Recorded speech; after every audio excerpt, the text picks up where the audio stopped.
Rural development. All this time we were discussing about what is rural development, what is the elements of rural development. It should include basic necessities of life, self-respect and freedom. Then we need to know about the determinants of rural development. That should include human resource, natural resource, technology, capital and industrialization, institutions and organization. Then the factors that affect the level and pace of rural development, which includes the political, organizational, institutional, cultural, economic factor, social factor, technological factor, or the physical factor. And it happens at all levels.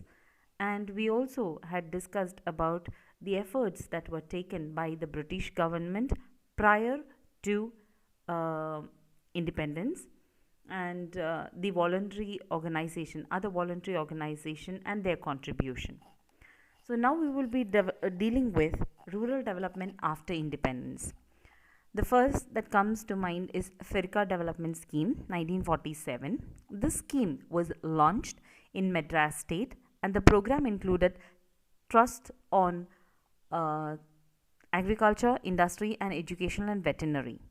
And Nilokeri project 1947 again. Nilokeri is a place which is situated in Punjab.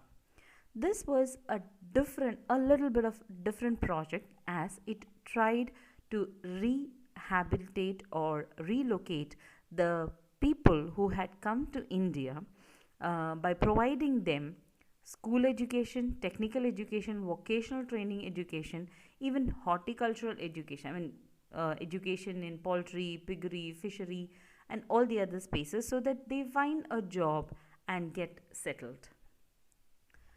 The next project is ITAWA project 1948. This project was conceived by Albert Mayer, who was an American town planner and remained in India during the Second World War. This project started in Uttar Pradesh with the aim to develop villages in the field of agriculture, cooperation and public health. The development actually included the improvement of land, facilities and sanitation and things like that. This project was a forerunner of the CDP project, which we will be learning later on.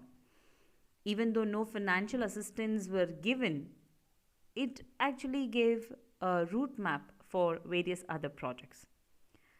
Community Development Projects Program or CDP, which was launched on 2nd October 1952.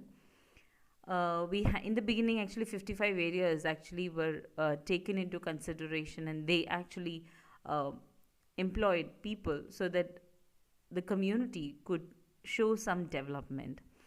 And their main area which they concentrated were agriculture and related matters, irrigation, communication, education, health, supplementary employment, housing, social welfare and training. And there are a lot of criticism to it. Obviously, when you're bringing in a program, there will be criticisms, and with criticisms we try to improve. There are very many criticisms. Few we will be discussing, and like the project became highly bureaucratized. Actually, it was a development from above and not from below. The needs of the people were actually perceived by a project personnel and not the people themselves. They were not able to give in their problems directly, because the project manager said that this and this is your problem, come on, let's solve it, rather than understanding what exactly the people's problem was. There was a lot of corruption that crept into it. And then we find that Panchayati Raj coming up. The emergence of Panchayati Raj with the Balwant Rai Mehta committee suggestion, and they incorporated few ideas like increase in agricultural production, area development program, that is specific area was given specific programs rather than giving in a general program. Area development programs were given more importance. Programs for a special target group like young men, old people, and like there were special target people. So for them, programs were given. And then we find that The programs which were given for the rural development had an objective to remove poverty of the people. And intensive agricultural area program, which was introduced in 1960-61. Intensive agricultural district program was also initiated. HYV was also introduced in 1966. Then we find area development program. Under these program, there were three programs. One was DPAP, or the drought prone area program, which was started in 1973. Then you have the command area development program, CADP, and the hill area development program, HADP. Then you have the program for special target groups, special program for small farmers and agricultural laborers. Then you have the Antyodaya program, rural work program, tribal development agencies, and various other programs like that. Then we have the IRDP, or the Integrated Rural Development Program. It was launched in 1978-79. It was implemented by an autonomous agency called the District Rural Development Agency, or the DRDA. The Ministry of Rural Development actually looks after all these programs. Another program which was introduced was the Jawahar Rozgar Yojana, or the JRY. This was the largest wage employment program implemented in all the villages across India. The JRY was launched in April 1989 after merging the then ongoing programs like Rural Employment Program and Rural Landless Employment Guarantee Scheme. These were merged to become JRY. The main objective of JRY was to provide additional gainful wage employment to unemployed and underemployed person. JRY actually targeted people living below poverty line, and the expenditure of the program was shared between the center and state in a ratio of 80-20. And JRY contributed to the creation of durable assets in the form of school buildings, roads, and other infrastructures. Then moving on from there, the main features of then JRY was restructured in 1999 and renamed as Jawahar Gram Samriddhi Yojana, JGSY. So the main features of JGSY are creation of rural infrastructure, so that that the rural people or the rural villages will have their own rural infrastructure which will last for long. Implementation of JGSY was entirely by village panchayat. So we know that the previous programs had this drawback that the others were deciding for these villages. Now this is in the hands of the village panchayat itself, so they can decide on the programs. Then we have wage employment restriction to below poverty line people, then authorization of Grama Sabhas to undertake social programs. The next program which was introduced was the Pradhan Mantri Grama Sadak Yojana. It is a nationwide plan in India to provide good all-weather road connectivity to unconnected villages.